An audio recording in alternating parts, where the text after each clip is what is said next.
This is a great panel. I mean, this is, I think, one of the things we're trying to do is showcase. We talked a minute ago about Texas A&M University's leadership on nuclear. David Staack has joined us from A&M, is going to give us a little more color on the RELIS test bed that we talked about with Chancellor Sharp a minute ago. But we have other really fantastic projects going on. Natura Resources at Abilene Christian just got their license from the NRC to build the test reactor there. And then, of course, we have the joint project at the Dow site in Seadrift between X-Energy and Dow. So this is an opportunity for us just to kind of check in and see how these three major projects that are, really kind of leading the way, tip of the spear in the state of Texas are going. I'm going to try to reserve some time at the end of this for a little bit of Q&A. So if there's anything I miss in terms of getting updates that you guys can ask. So if you're interested in asking a question, please jot it down so you remember. All right, I want to start. I'm just going to go in order here. No particular order other than this is how they're sitting down next to me.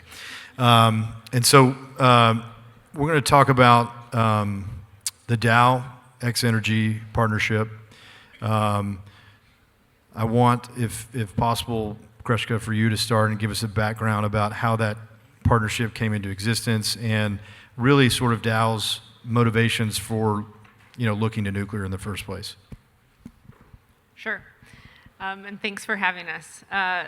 So Dow, look, like a lot of industrial customers, a lot of large companies, right? Dow has 2030 and 2050 decarbonization goals. By 2030, we aim to reduce our carbon emissions by 15% from a 2020 baseline. And important to note that in 2020, we had already reduced 15% since 2005.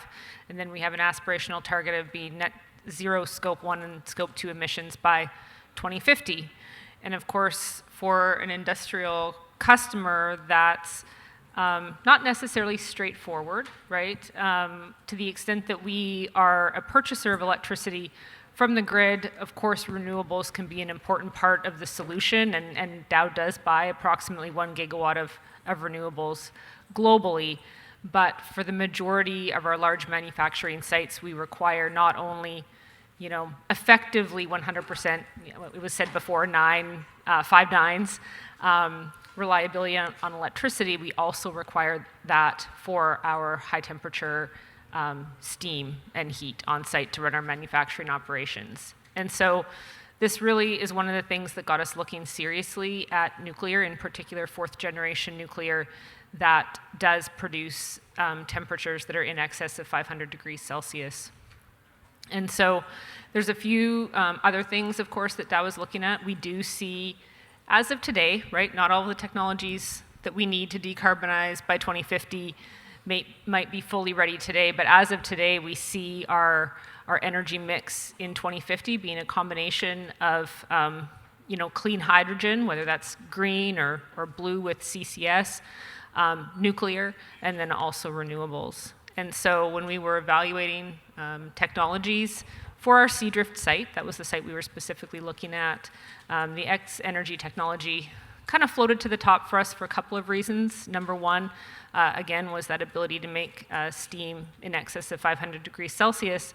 But number two, and NuScale was talking about this earlier, with the relatively smaller module size, 80 megawatt electric for the X-Energy reactors, they could really be stacked together, if you will, to give you a very, very high reliability when you look across the operations over time. So that's how we've arrived where we are today.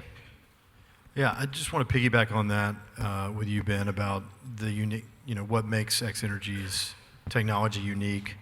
And I think follow-up to that question is kind of where in the process with the NRC you guys are with respect to the Seadrift site and kind of what the timeline looks like from there. Yeah, thank you. If you are not familiar with X-Energy's technology, I can give you a dissertation length discussion in the hallway, but I won't subject you to that today. The simple nature of the difference between our type of technology and what's running today very successfully here in Texas is that the fuel itself is made of high temperature tolerant ceramics. And those can go up to very, very high temperatures without failure, meaning that you can never have a fuel melt in the core under any accident scenario. And when you start with a safety case that is built from the fuel, you can design your reactors from the inside out to be much simpler. And so when, we like to joke often that the first time that we really got into a heavy discussion with our colleagues at Dow, the feedback to us at X-Energy, we thought we were explaining something very complicated in nuclear physics, and what we heard was this is a lot less complicated than most of the petrochemical facilities that Dow operates. So when you look at a plant in that way, the simplistic version of a nuclear power plant that can operate at higher temperatures because of that tolerance in the fuel, it allows you to do a lot of unique things. And in particular, that safety case enables both the use of the plant, as Kreshka pointed out, for providing steam directly to an industrial end user, and a tremendous amount of flexibility in the operations of the units. So we call this type of reactor a high temperature gas-cooled reactor, and it's highly flexible in the output. So the other important thing is, as you look at penetrations, high penetrations of renewables, I think as our friends, the secretaries, discussed with you earlier, Reed, you have to figure out how you're going to balance load. And certainly natural gas plays that role primarily today in the grid. But with a reactor like this, you can actually ramp and load follow. We can move the reactor from 40% power to 100% power in 12 minutes. And that's about as fast as you can move a gas plant. And that's not dumping steam, that's actually the ramp rate of the reactor, which means you can save fuel. So there are a lot of really cool features related to this type of technology that enable market use cases that you don't have with today's larger technologies. But I think that Kreshka pointed out the most important thing, which is that when you take a number of units together, and we've been taught this by Dow, but when you take a number of units and you're able to tie the steam systems together like we can with this reactor, you can create an incredibly high level of reliability beyond what your normal capacity factors would drive. And that means for an industrial end user, if you're located behind the meter, providing steam and or electricity, that you can provide a higher level of reliability than what today's reactors can do. I want to move on down the road, or up the road, I guess, to Abilene. I tell you, every time, I tell my wife this every time I talk to Doug on the phone, I'm like, he's got so much energy. I can't fathom how much energy he has. It's just amazing what he's had a whole career in oil and gas, which we're going to talk about later.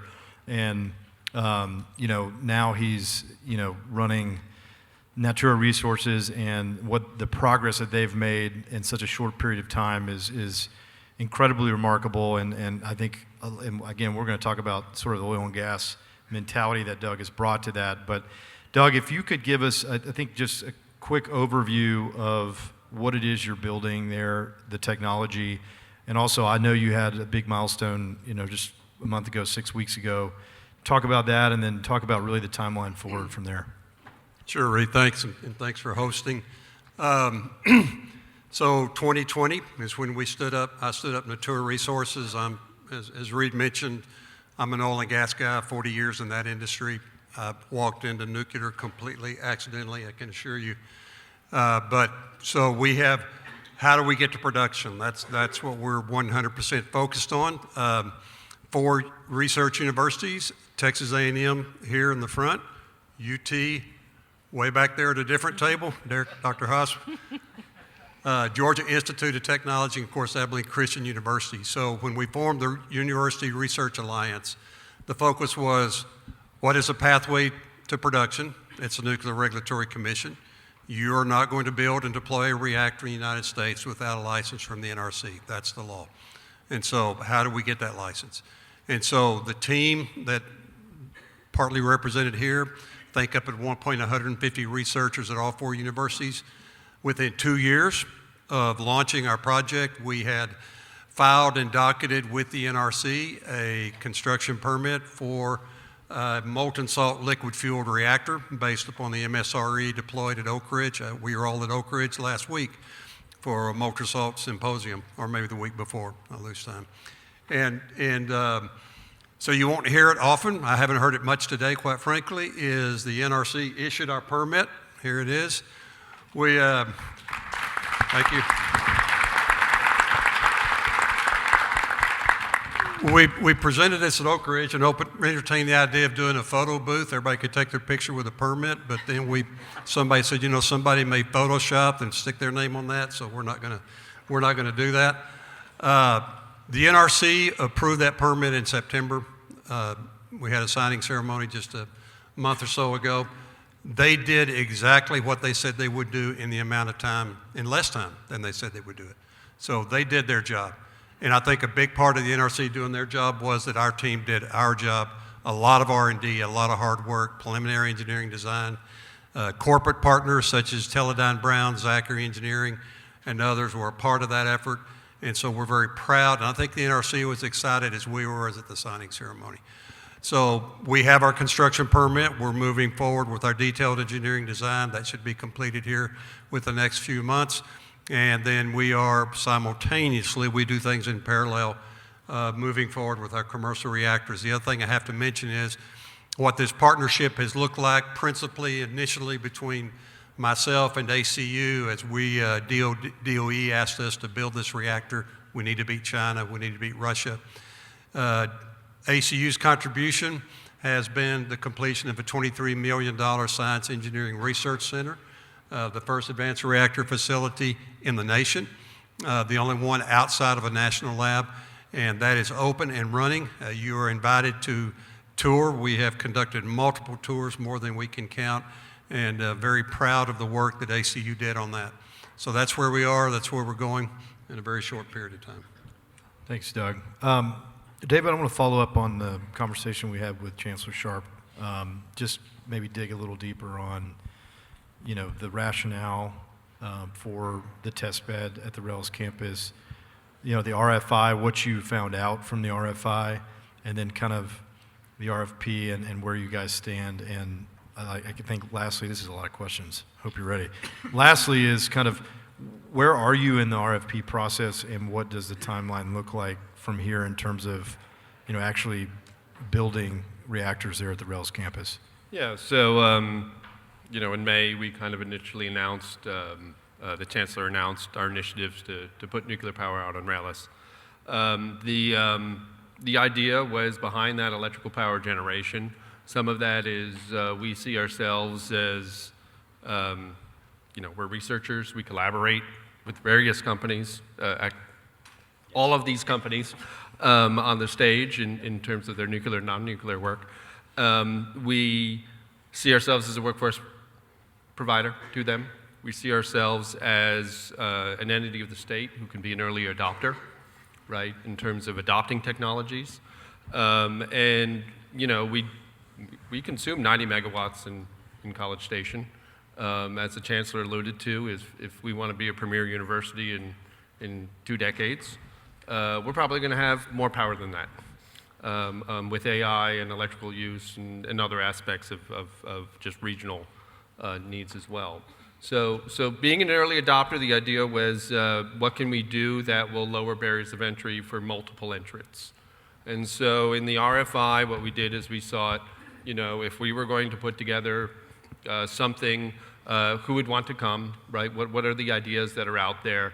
A broad spectrum of responses from, kind of Gen 3 plus SMRs, Gen 4, and even more advanced technologies. Responded to that. We kind of took those answers, we collated some more specific answers we wanted in order to how to partner and some other specific aspects into an RFP. We're currently reviewing those. It was mid-October that we received those. I think, we've started scheduling appointments and the like with various respondents. In parallel to that, we've been really starting a Part 52 early site permit process. And so in early November, we sent something out to the NRC, notice of intent. As of today, actually posted on the NRC website is, we're among the list of people seeking early site permits, and that's our our pre-application process, right? This is something where in our RFP, we're actually looking for those partners who are going to be, end up being owner-operators, right, and help us to go through this application process. And then kind of as we kind of move forward and we think where the state wants to be, inviting more than one reactor type and more than one reactor group to our campus is our goal. Site permit process, sure, that's a couple years, right? In parallel, we hope that companies are working on their approvals for their reactors, as such that, as things get ready, we will meet up and be ready to produce power on RELIS campus. Our goal is to kind of through an envelope design do up to 1 gigawatt. But multiple reactors in order to solve that and multiple contributors to solve that.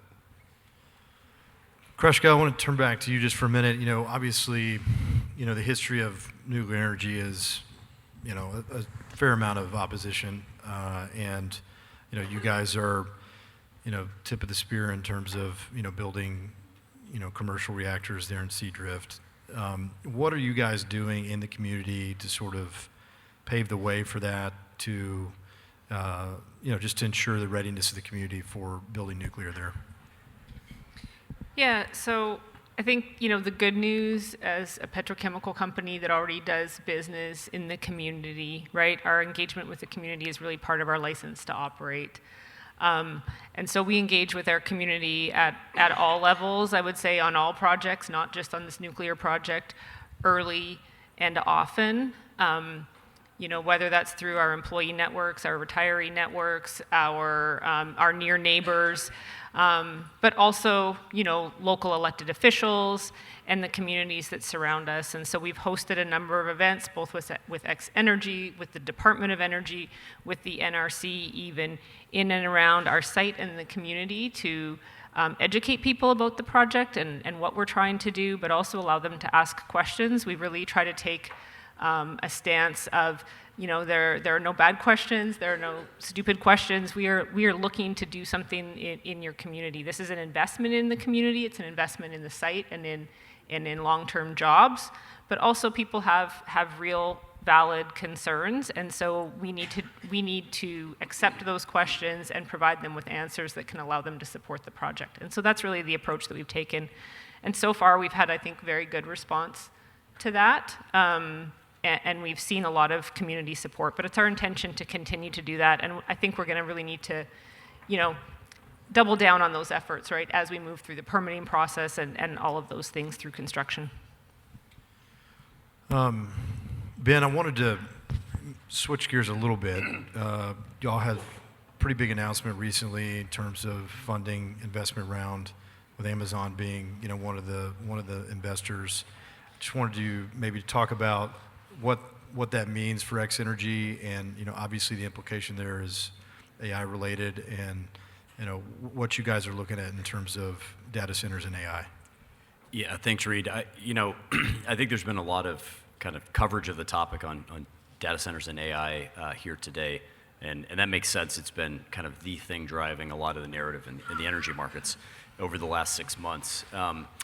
We have been talking to a lot of big energy users for several years now, and what we found in discussions with Amazon really was that there was a good both cultural fit and acknowledgement of the real challenges facing our industry and kind of taking off and getting to launch.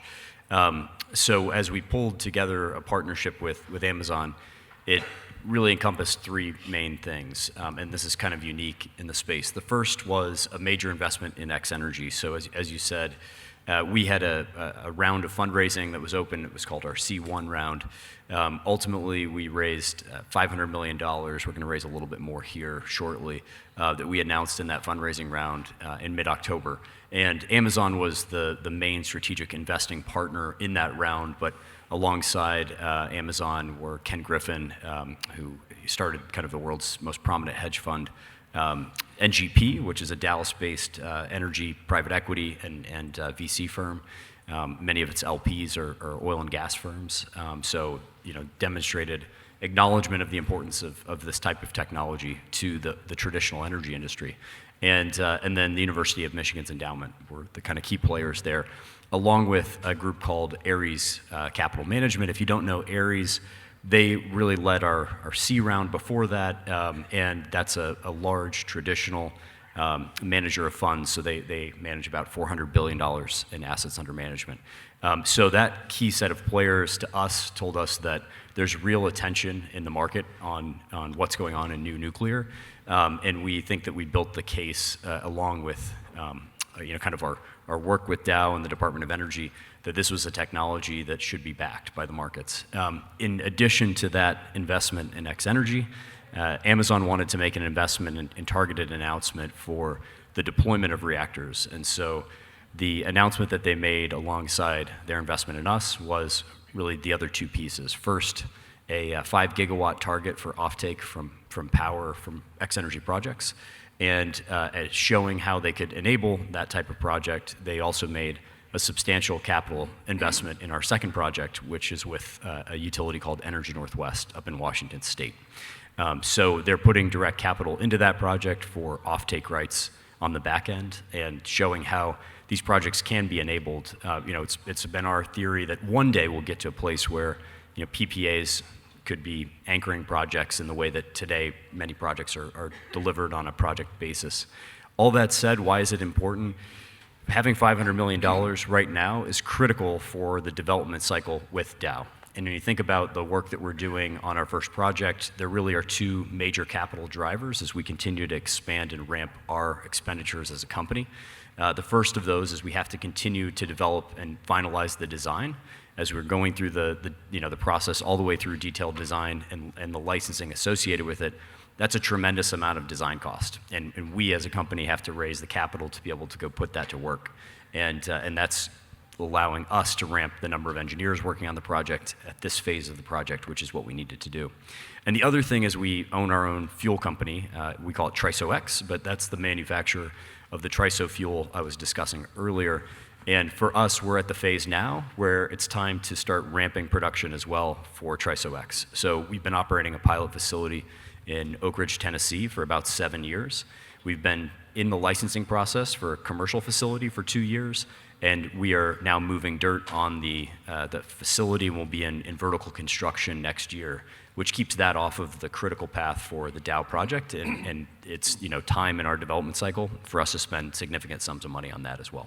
So this has been a key enabler for us, but I think the point is capital markets are paying attention and across a whole different set of investor classes, and they want to see us get this first project done successfully with Dow. Excellent. Doug, next question to you. You're twice, maybe if I got the number wrong, let me know, but twice gubernatorial appointee. Twice I did what? Gubernatorial appointee. Oh, yes. Once was Rick Perry's Energy Task Force, and obviously most recently Governor Abbott appointed you to the Advanced Working Group, the report that we just got. So I want to direct this question to you, which is, what does the state of Texas need to be doing when they convene in January to, I think first and foremost, support the projects that are happening, the ones that are represented on this stage like yours, and second, just become the nuclear capital of the world? Yeah, so the first appointment under Governor Perry was 2004. I chaired the Energy Supply Committee on that. And I was thinking about this earlier. One of the findings we issued was really a hypothetical finding because of some early claims being made by the wind industry that they're going to replace oil and gas. And so we issued a hypothetical, said if you were going to replace hydrocarbons, and you have to bring coal back into that conversation. We've forgotten about coal. If you're going to replace hydrocarbons for power, particularly baseload, the only technology is nuclear. And then we went, George Mitchell was revolutionizing hydraulic fracturing in the Barnett Shale. My company's revolutionizing hydraulic fracturing in the Permian Basin. We didn't really think about nuclear. When we should have been having the conversation about what Texas should be doing was in 2008 timeframe when coal reached peak production. And we saw coal production, and not just production, but electric generation begin to drop off. And they say, you had your first nuclear renaissance in 2010, that era around there. And they say Fukushima and fracking killed that renaissance, and fracking being the natural gas supplies that we had. But actually what was happening with coal should have caused that renaissance to move forward. So we're arguably easily 10, 15 years behind the curve on that. And that's just power. That wasn't water. The work that Senator Perry has done over the last several sessions, what Governor Abbott did in August of last year when he created the Advanced Nuclear Working Group, is really in a large way going back almost and resetting what the work that was done in 2004 when the mandate that Governor Perry gave to my committee was, how do we maximize all energy production in Texas? Now, what's on the table is, or what's off the table is coal. Coal is, we're losing 12 to 14 gig of coal-generated power in Texas alone in a grid that is already strained, and then we've heard what's being projected in the coming years. How do we get there? So we need all the oil and gas, we need all of the renewables that we currently have, and we need to move forward as fast as we can in nuclear, and I wish I could say that we need to keep coal online as long as we possibly can as well. I think I'm not going to tell the legislature what to do.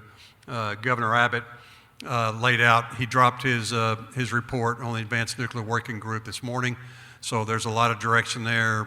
We've heard from Chairman Bonin. I spoke at the House Appropriations, and Chairman Swertner in front of the Senate Business and Commerce, so the legislature is going to be girding up for that. The good news is I think that we're hearing the dual message on infrastructure, water and power. And that has got to be addressed. I think Texas is fortunate to have a budget surplus that gives the opportunity for the legislature to do that. I'm sure myself and many others, everybody on this stage and others are going to be deeply involved in testifying in front of those committees and seeing which way Texas is going. But I think the challenge is clear. We have to have power. We saw what that looked like without it in Storm Uri. We don't want to go back to that. We have to have water. And so I think the fact that we're hearing from state leadership consistent across the board, both at the executive level and at the legislative level, that these issues have to be addressed. So I think it's going to be an exciting session. It's not going to be without turmoil. That's the nature of Texas politics, but I think we're going to see some solid results coming out of it. Yeah, no two are alike, right? You know there's going to be drama, but you don't know what kind of drama. So we're all looking forward to that. David, one last question from you. I think you talked about this earlier, but I was wondering if you could elaborate on it, which is how you see the test bed at Rellis. I mean, one of the things that I think is obvious to the industry that's going to be needed is a workforce to deliver on these projects and to develop the projects. How do you see what you're doing at Rellis and the test bed that you're building there really helping and assisting to develop the workforce that's going to be needed to build a lot more nuclear in the state of Texas? Sure. So there are various aspects that we need for nuclear in Texas, whether it's specific engineers working in a nuclear plant, and then also there's the advanced manufacturing processes that go along with it. So at Rellis, what we're seeking to do is put in through partnerships, right, infrastructure and other aspects which would lower barriers of entry for these companies. With that, right, from Rellis, 9 miles down the road, right, we've got the flagship A&M campus, right, largest engineering school in the nation, 25,000 students, 400 and change in terms of nuclear engineers, and we've got obviously some of our faculty here who collaborate with people in terms of research activities, but also in training these students. We have a few here today. So this is a place for them to do internships, right? We're not seeking, there may be some research reactors, but there's going to be some power generating reactors, so they'll have a place to have a job. A place to maybe work on a pilot commercial facility, and maybe there are other larger scale commercial facilities, right? So these are the people who are going to maybe run your plants down the road.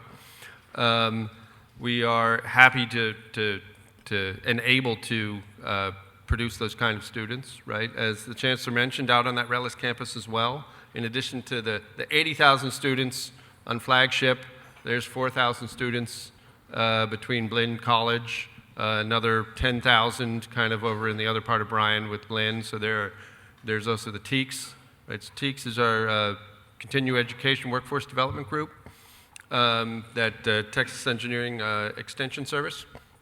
They also do a lot of workforce development in trades and safety and emergency response. So all of these groups are actually right there, right? Literally across the street from whatever's done. These are going to help to distribute this throughout the state. It's kind of what we see as our service mission to the state is, in addition to power and lower barriers of entry for commercial, is that our workforce will be ready to face the future. Manufacturing is out there. We have advanced manufacturing labs. We have all the like ready to help out. Excellent. We've only got a few more minutes. I want to hold good on my promise that we would open it up for some Q&A. Is there any question from the audience that we'd like to ask about one of these projects? Man, this is a quiet group. There's three. Oh, there's one. All right. I'll ask a technical question. This is to Kreshka. I mean, instead of having a 30% efficient nuclear power plant, by taking advantage of that high quality heat, what do you really think you can get the overall efficiency of the plant up to by using what's normally waste heat? Do you want it? No, this is a great question. We're not primarily using waste heat in this plant. So let me just quickly address a couple things in your statement. So the first is on the electric generation side. When you're running at temperatures and pressures like these, the back end of the plant looks like a natural gas plant. Right, so the extreme amount of optimization that's been done on natural gas turbine gensets is directly applicable here. So when we go out to bid, look at the turbine gensets, it's your typical players that have off-the-shelf products, Siemens, ABB, GE, and there are many others. And those have achieved, for those temperature and pressure ranges, efficiencies that give us, on a net efficiency, around 40%. So significantly higher than what you get in the thermal efficiency for today's reactors. But what we are doing is using the primary heat source. Now, it goes through a heat exchanger, right, and you then have steam. And so it's actually that front-end steam that will go to provide Dow what they require, because it's quite a substantial temperature and pressure that's required. Can you use the waste heat? Absolutely. When you go through a turbine genset like that, they are really efficient, so you drop quite a bit in temperature and pressure. But there are ways that you can integrate the waste heat into use cases for things, potentially to even get a better thermodynamic efficiency. We have a quick minute for one more, if there is one. Scanning the room.